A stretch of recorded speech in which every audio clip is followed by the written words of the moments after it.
Hi, everybody. If you've just joined us here on Newsworthy, let me say that I couldn't have found someone with better credentials to talk to us and help us understand this mad, mad world that we're living in, a world where coronavirus and COVID-19 has become part of our everyday vocabulary.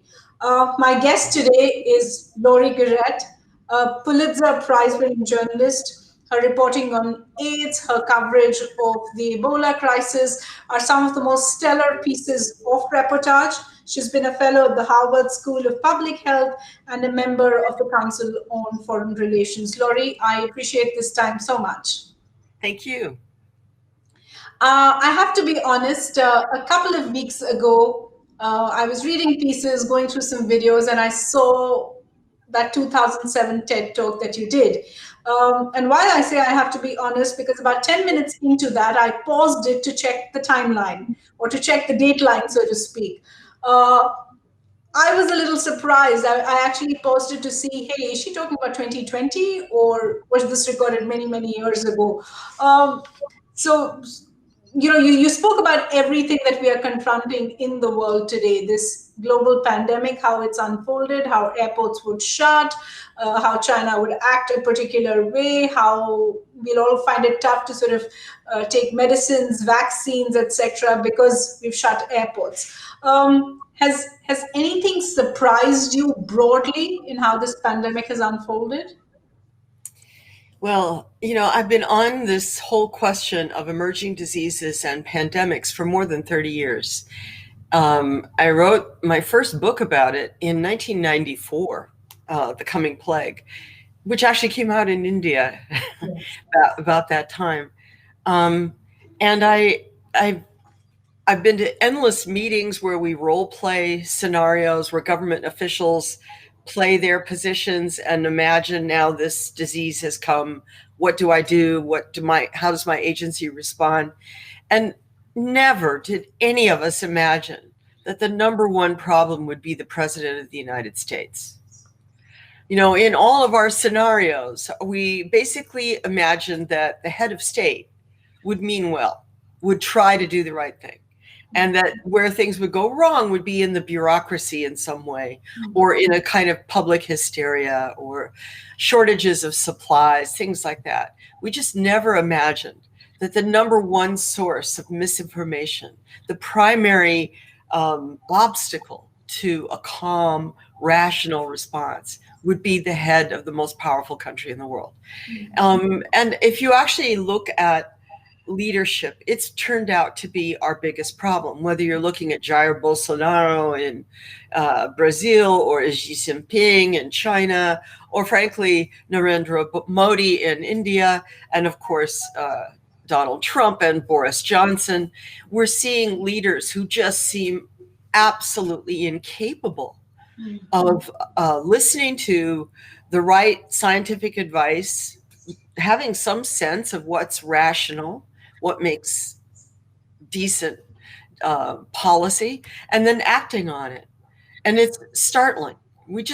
I never ever imagined that this would be our top problem. Lousy leaders. Lousy leaders. I want to talk to you about the United States, about sort of the horror that's unfolding there, and perhaps even about India's performing. But first, I think you're sort of best placed to help us understand what's happening on the vaccine front. There are two big announcements that have come, and a lot of commentary in India really is focused on how this is not for us. Whether it's the cold storage, whether it's the two doses, whether it's transportation, this is not what we are supposed to get excited about. Would you read it similarly? Oh, yes. I think that it's wonderful that the international community created this institution called COVAX, and 187 nations have signed on to it. Unfortunately, not mine. I expect that when Biden takes office on January 20th, he will also sign on to it. But in the interim, unfortunately, the United States is not a participant. But the COVAX idea is recognizing, look, in every single epidemic, the vital tools become available to the rich countries first. And, at the bottom of the list are countries that are the poorest per capita in the world. And that can't be with this epidemic. There has to be a mechanism in place to guarantee that whatever innovations there are, whether it's drugs for treatment or vaccines, have to be available to everyone in the world.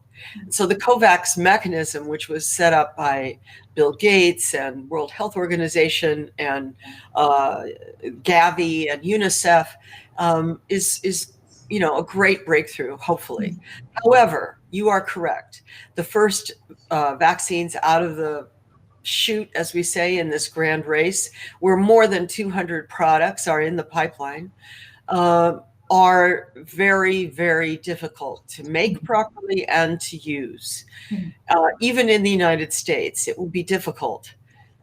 In some parts of the country, impossible to use a vaccine that must be stored at -70 or -80 centigrade. It's just, health departments don't have those kind of freezers. And when you talk about portability, taking vaccine, for example, in our Navajo Nation, which is 300 square miles of American Indian land located in 3 states, people often have to drive for 2 or 3 hours just to go to the store and get some milk.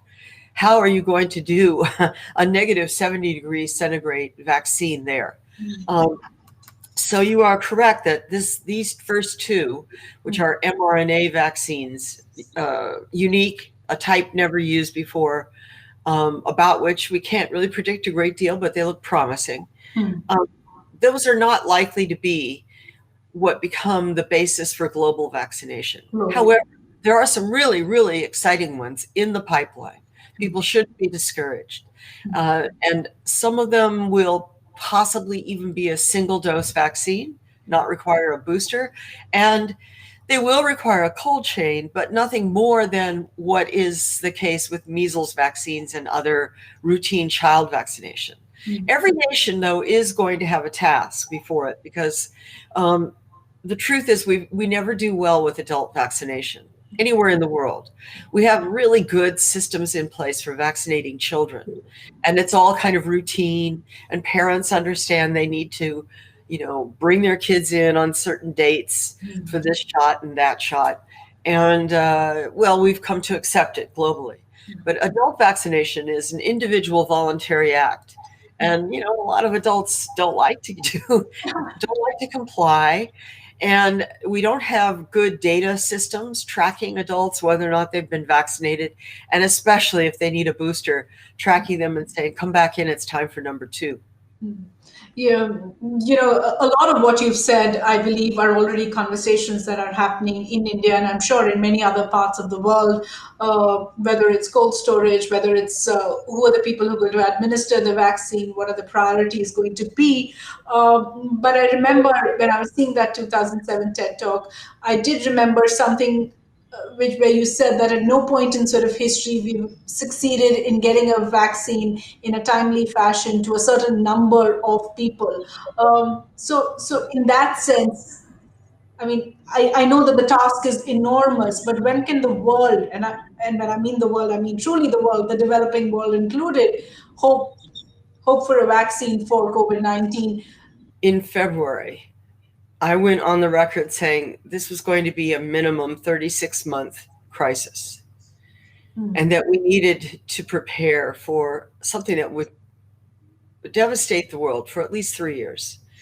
And that assumed that a vaccine would be found fast and it would work, and we would have a mechanism and a commitment to trying to make it available to the whole world.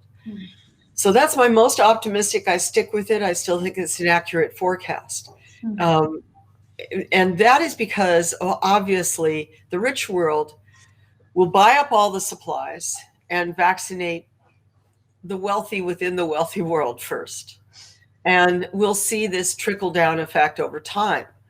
And we need to have a global commitment to a strategy for tackling this virus that actually understands that as long as the virus is in circulation in the world anywhere, everyone in the world shares risk, regardless of how wealthy your country is or how large your personal bank account is.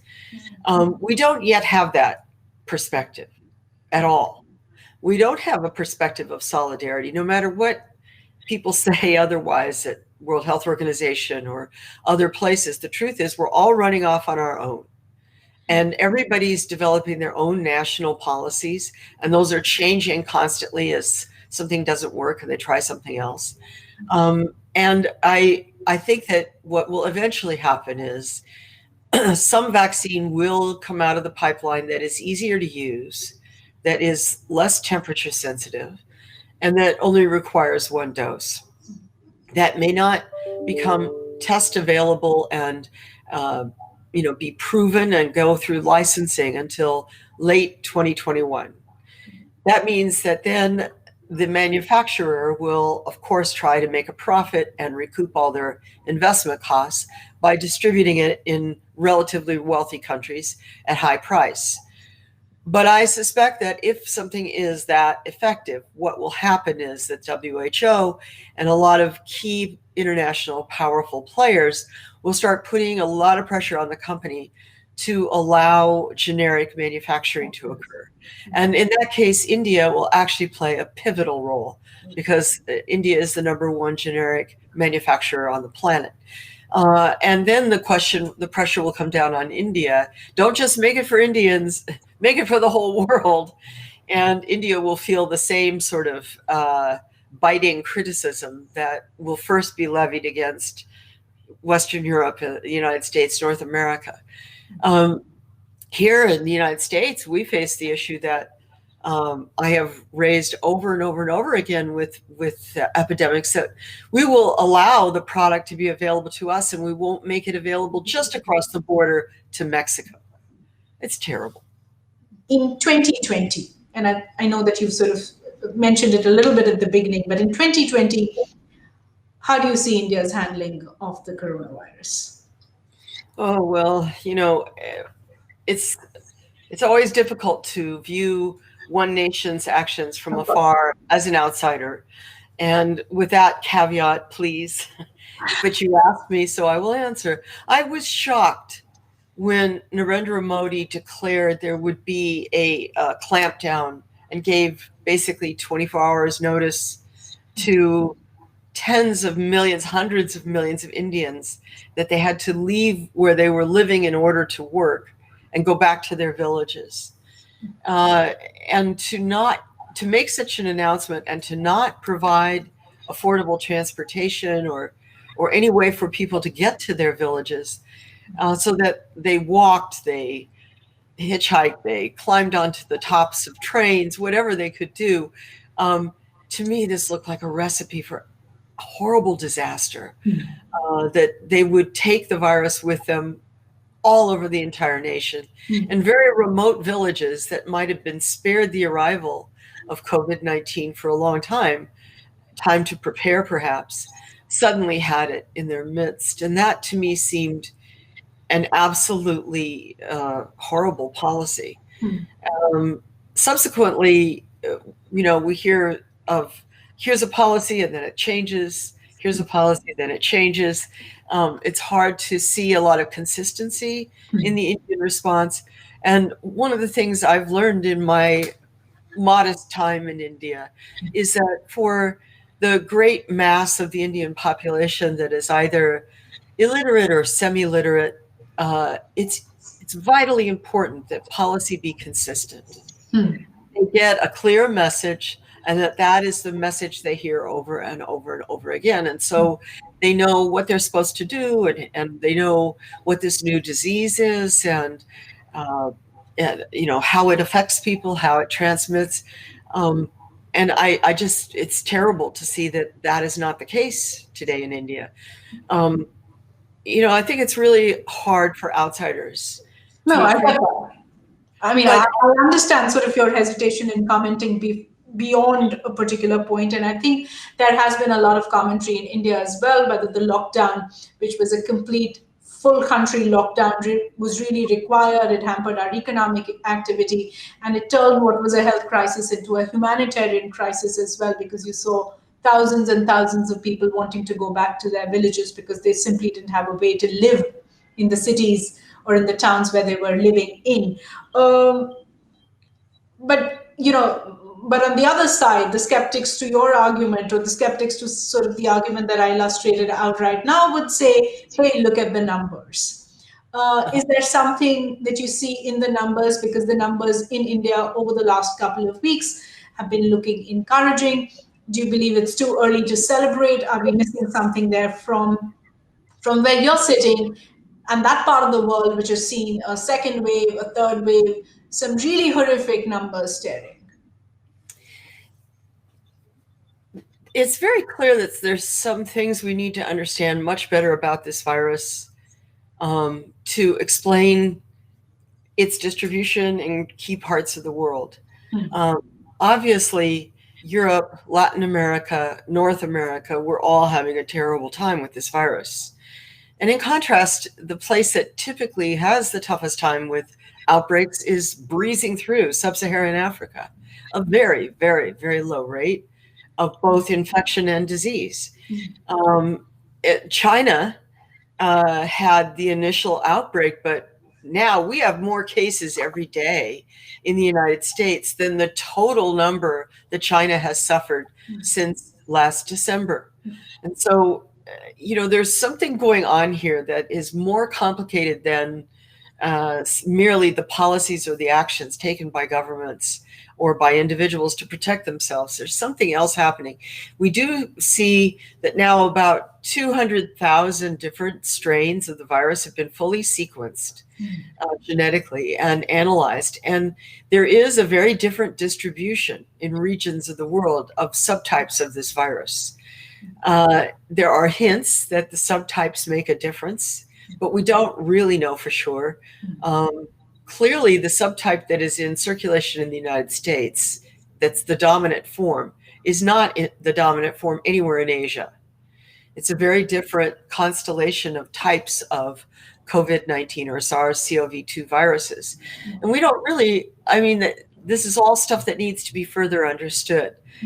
In India, what may have been the things that made a difference, many different ideas have been suggested. I've even heard people claim that India has reached herd immunity. I think that's ridiculous. I don't think that's true. You need 80 to 90% immunization. And honestly, I think the highest anybody's seen anywhere is in the ballpark of 20, 25%. And here in New York, we had the worst epidemic in the Western world, in New York City and its immediate area, back in March, before we really understood much at all about this virus. And even at that peak, we never got much above 20% of the population exposed. And measuring antibodies today, it's dropped down. So it's not lasting immunity. We haven't seen New York City turn into a site of herd immunity. So I'm reluctant to accept that idea. But to add to all those factors, what would we talk about leadership? I've looked through some comments and I've looked through a whole lot of documentation that's coming in from both the United States as well as parts of Europe, where people are simply not willing to believe that they've got the coronavirus, or that it's been so tough to get people to wear masks. That kind of narrative is simply non-existent in a country like ours. You're making a differentiation of caste and class, but in India, on the roads, people may be wearing their masks incorrectly, but no one is saying, hey, it's my right not to wear a mask. Yeah, that's a huge cultural difference. And it's also true across much of Asia. Mask wearing is fairly high even in normal times. Yes. We've all had the situation. Go to Japan and there's always, in any crowd, there's somebody wearing a mask, regardless of an epidemic. People were accustomed to wearing them because of allergies and all sorts of reasons. Whereas in the West, a mask is a very rare experience. And for Westerners, you see someone approaching you wearing a mask, it's alarming. Why is that person wearing a mask? What do they know that I don't know? Should I be wearing a mask? What's going on? And then on top of it all, we have this streak in Western culture of a kind of libertarianism that says Nobody has a right to tell me I have to wear one. If I want to, okay, but you can't make me. And it's a really, it's a terrible problem. It is individualism versus doing well for the collective, doing well for the community, and it's very frustrating. It makes me angry, and for most of the public health leadership, it's proven really difficult to conquer this problem.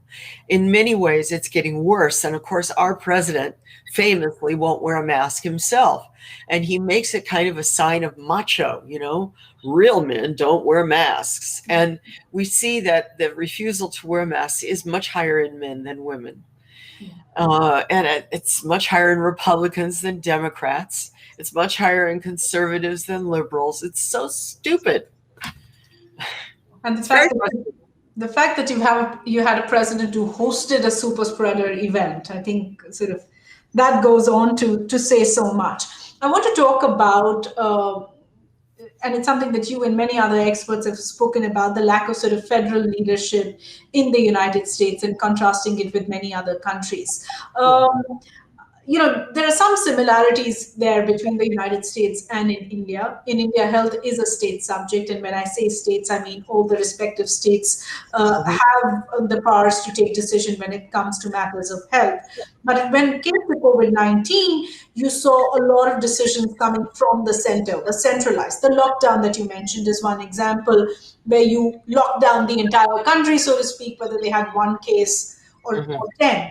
And one of the things that's very clear as you look across the landscape of the global COVID response is that the countries that are doing the best are also countries with top-down leadership in health, so that they set a uniform national policy, and the localities are given assistance by the overall arching state to facilitate those policies, so that the poorer states get support from the federal government or the national government to be able to implement policies.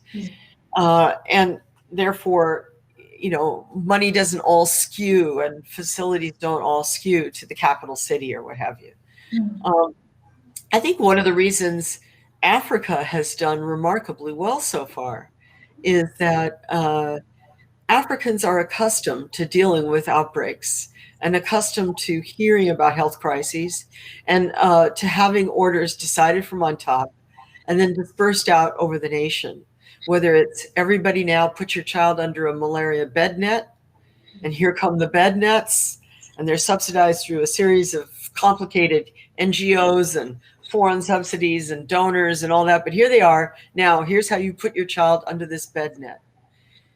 These sorts of things are normal if you are African, and absolutely never seen or heard of if you live in a wealthy country.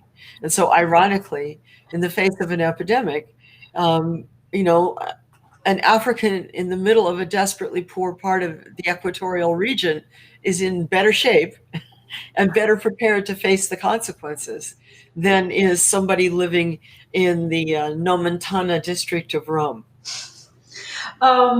You have a new leadership, and somehow all the conversation or all the news that's coming in seems to indicate that people are almost waiting for January, and you can't actually wait for January for this crisis to be controlled. But it almost seems that the lame duck presidency has put its hands up. Not that the sleeves will ever pull up and get to work in all seriousness, but it almost seems as if nothing really is happening. Well, it's not about seems, it's reality. Nothing is happening. The federal government, it's worse than that. We have a tradition in the United States. We have our elections in November, but the swearing in of the new president isn't till the third week of January. So you have this very long time gap. And if the sitting president or his party loses, then that time gap is a transition of some awkward content, from one party to the next, one leader to the next. But it is our tradition that this transition should be a time of cooperation, that the doors should be opened to allow the winners people in to assist and to figure out how they will govern and make things as smooth as possible. This president has done the exact opposite. We have never seen anything before in the history of the United States of America like what Donald Trump is doing right now. And so not a single official or scientist from the Biden team, Joseph Biden, who won, has been allowed inside of our Centers for Disease Control, our Food and Drug Administration, our Health and Human Services Administration, anything. And so people are literally dying because Donald Trump is refusing to admit that he's lost this election, and he is blocking all access. It's criminal. We literally have murder being committed in Washington, D.C. by the president and his backers, both inside the government and inside Congress, the Republican Party, all just going along. Yes, our dear leader, if you say, forbid access, and maybe we'll find some secret stash of hidden votes in some ballot box someplace in the middle of Detroit, and it will turn out you won the election. This is unbelievable. It's like I think it would be hard for anyone who hasn't ever lived in the United States to understand how far off this is from our normal behavior and how shocking it is, how the whole nation is just kind of, what? And meanwhile, he's rallying his supporters to believe all this so that they are actively sabotaging every effort to have a smooth transition. If we didn't have an epidemic, there would be plenty of other reasons to be angry at the lack of a smooth transition. And it certainly is dangerous for national security reasons. Our adversaries can see that we are weak right now. And we are very weak right now. It's possibly a question that's come to you before as well. People keep looking at the news of the vaccine and then sort of saying, when will we go back to normal? When will life go back to normal? What is the new global new normal going to be, considering you have a figure of 36 months for this pandemic to last and play out? And that's the good news, 36 months. If we fail to cooperate globally and we fail to really go for eradicating this virus and getting vaccine to everybody, at the top of the most remote Himalayan community and in the middle of the most desperate part of the Sahara, if we don't really commit to that, then this will be a virus that will be endemic. It will circulate around the world over and over and over and over again, and your grandchildren will be tackling it, your great-grandchildren. But let's stick to the hope that we will try as a global community to really, truly vanquish the virus. Then I think, as a global community, what I told the Secretary General back in April when we had a meeting on this, and he asked me what it would take, I said, look, we have to look at the smallpox eradication effort. Here we were in the peak of the Cold War. The world divided right down the middle between the communist world and the capitalist world. India was trying to straddle in the middle, but most of the planet had chosen sides. We had nuclear weapons aimed at each other all over the planet. It was a desperate time. It was a horrible, horrible experience for the planet, very dangerous. And yet, the United States and the Soviet Union agreed. Let us take on this task of eradicating smallpox. And the US agreed to let the Soviet Union officially put the proposal before the World Health Assembly, and the US seconded it. And together in the field, you had, Russians and Kazakhstanis and Chinese and Americans and Indians out doing mass vaccination for smallpox all over the planet. And it was executed in a really aggressive way.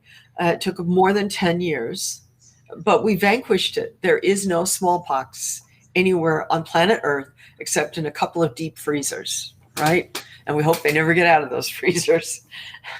That was a success, but it also showed the scale of what had to be done. Each nation had its own policies. I know in India, there were some places where people were vaccinated at gunpoint with the Indian army present. And there were places where prisoners were vaccinated against their will. So human rights had a different sort of connotation. But we got rid of a virus that in the 20th century killed more people than all the wars combined. And we succeeded. This virus is on a track to be as big a killer, certainly, as World War II, and possibly a bigger killer than the 1918 influenza. If we don't take it seriously and go after eradication,